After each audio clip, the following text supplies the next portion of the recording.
ஒரு வழியா டிவிகேக்கு வந்து விசில் சின்னம் கிடைச்சிருக்கு. ஆல்ரெடி வந்து இவங்கள விசில் அடிச்சான் குஞ்சுகள்னு தான் கேலி பண்ணிட்டு இருப்பாய்ங்க. இதுல விசில் சின்னம் வேற. சும்மாவே அவைங்க கத்து கத்துன்னு கத்திட்டு இருப்பாய்ங்க. இதுக்கப்புறம் விசில வச்சு ஊதிக்கிட்டே கிடப்பாய்ங்க பைத்தியக்காரங்க மாரி.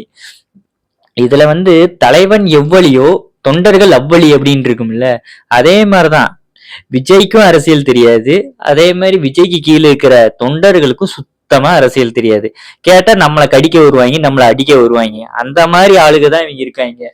டிவிக்கேன்னு ஒரு விஷயம் சொன்னா போதும், டிவிகே பத்தி ஏதாவது ஒரு நெகட்டிவா ஏதாவது ஒரு விஷயம் சொன்னா போதும், இன்பாக்ஸ்ல வந்து கழுவி கழுவி ஊத்துறது, அசிங்கமா பேசுறது, ஆபாசமா பேசுறது, இந்த மாதிரி வேலைகள் தான் இவங்க பல நாளா பண்ணிட்டு இருக்காங்க. இதுக்கு ஒரு முடிவே இல்லைன்னு நினைக்கிறேன். இப்ப போற போக்க பார்த்தா சிபிஐ வந்து குனிய வச்சு குத்து குத்துன்னு குத்தி அண்ணனை அரசியல் வாழ்க்கையை முடிச்சு விட்டுருவாங்கன்னு நினைக்கிறேன். வெயிட் பண்ணி பார்க்கலாம். அண்ணன் ஆல்ரெடி வந்து அங்க டெல்லியில போய் மண்டி போட்டு உட்கார்ந்துட்டு இருக்காரு. இதுல இவனுங்க வேற கூன்னு ஊழிட்டு இருக்காங்க. இந்த மாதிரி எங்க அண்ணனுக்கு விசில் சின்னம் பார்த்து இல்ல, விசில் போடு விசில் போடுன்னு பாட்டு வேற பாடிட்டு இருக்காங்க. நீ என்னதான் விசில் போட்டாலும் 2026ல உங்க அண்ணன் ஜெயிக்க மாட்டாரா? இதுதான் நடக்க போகுது. நடப்பது நன்மைக்கேன்னு சொல்லிட்டு இருக்கணும்.